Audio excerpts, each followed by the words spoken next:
मैंने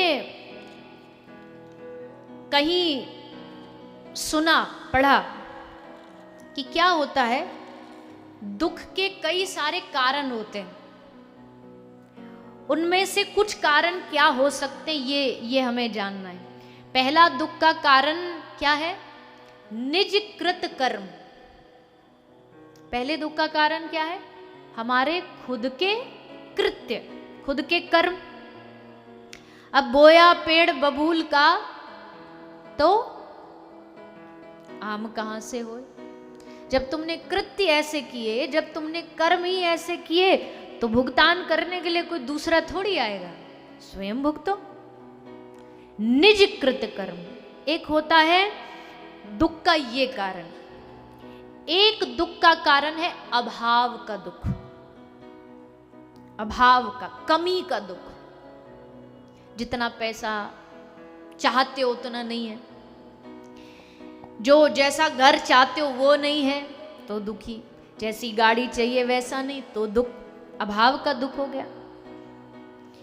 चलो अभाव का दुख फिर भी समझ में आता है, क्योंकि अभाव सबको लगता ही रहता। भगवान तुमको 4 कमरे का घर दे देंगे तो मन में 6 कमरा आएगा, 6 का दे देंगे तो 8 का आएगा, अभाव का दुख। लेकिन इससे ज्यादा खतरनाक है दूसरे के प्रभाव का दुख। वहां अपना कोई अभाव नहीं, अपना तो भगवान ने कूट कूट के खूब दिया तुमको, पर तुम दूसरे के प्रभाव को देख देख के जले जा रहे हो, दुखी हो रहे हो। उसको ये क्यों मिल गया, उसके पास ये क्यों आ गया, हमारे पास तो है नहीं, उसको ऐसे क्यों प्राप्त हो गया। यह प्रभाव का दुख।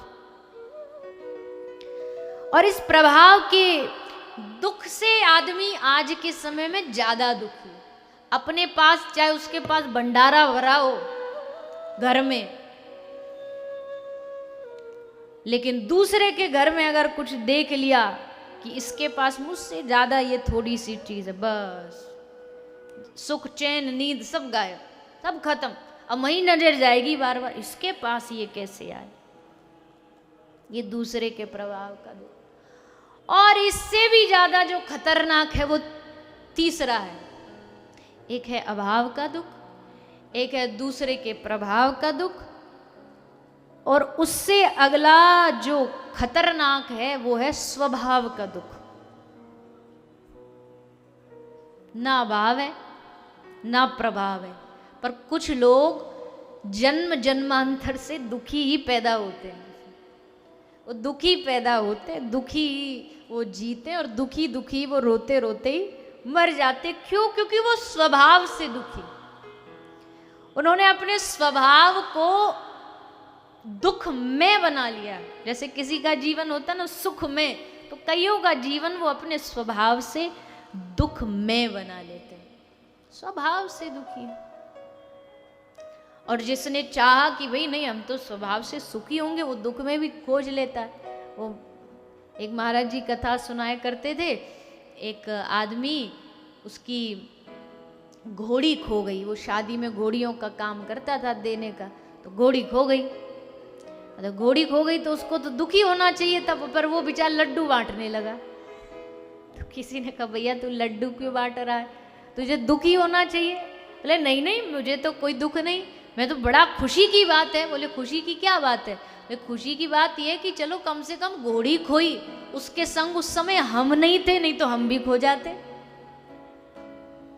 तो उसने उसके दुख में भी सुख ढूंढ लिया।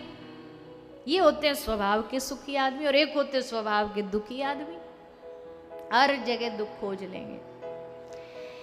एक है अभाव का दुख, एक है प्रभाव का दुख, एक है स्वभाव का दुख, और अंतिम है दूसरों के प्रति दुर्भाव का दुख।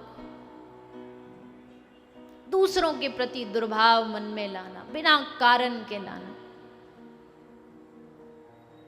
ये दूसरों के प्रति दुर्भाव। किसी भी चीज को देख करके, किसी भी व्यक्ति की उपलब्धि को देख करके ईर्ष्या में जलना, दुर्भाव पैदा करना हृदय में, मन में, ये दुर्भाव का दुख है। तो अब बताओ, अभी ये जितने भी कारण बताए, इन सारे कारणों में ये बताओ कहीं भी तुम्हारे दुख का कारण भगवान से कनेक्टेड है? कहीं भगवान इसमें बीच में है? भगवान ने तो कहा भैया तेरा जीवन तू जैसा जीना चाहे वैसा जी ले। लेकिन हमने क्या किया? अभाव से, प्रभाव से, दुर्भाव से, स्वभाव से अपने आप को दुखित कर लिया। तो भैया आज ये बात बड़ी बड़ी गंभीर है पर सच है कि हर एक व्यक्ति कहीं ना कहीं दुख से, अशांति से पीड़ित है। और अगर उस दुख को दूर करना है, उस शांति का अनुभव करना है, तो एकमात्र उपाय है भगवत भजन और सेवा। ये दो रास्ते हैं, इन रास्तों पर चलो। गौ माता की सेवा करो, दीन दुखियों की सेवा करो, साधु सेवा करो, जो भगवान के जन हो उनकी सेवा करो। कितना हृदय को भजन करो, भगवान का नाम जाप करो, माला जाप करो। पर नहीं, हमको तो हर चीज में शॉर्टकट चाहिए, हर चीज में चमत्कार चाहिए। अरे शॉर्टकट पाके कहाँ तक जाओगे?